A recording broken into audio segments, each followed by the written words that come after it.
लगाइदिनु हुन्छ होला यसले नै यसरी टिका लगाइदिनु बाजे हैन अनि केकै टिका लाउँदा हुन्छ पहिला खटा लगाइदिनु भयो अनि टिका लगाइदिनु अनि टिका लगाइदिएपछि अनि केक खुवाउनु अनि फेरि फुले खुवाउनु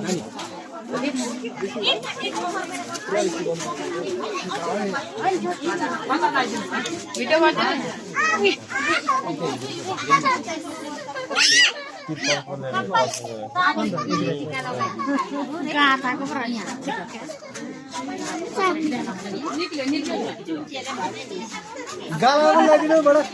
अहिले हामी लगाइदिउँला न खै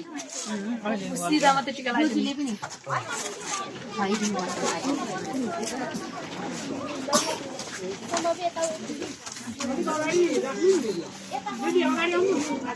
बुवाको सक्यो अब आमाहरू आउनु खोइ भान्दै कहाँ जानुभयो भान्दै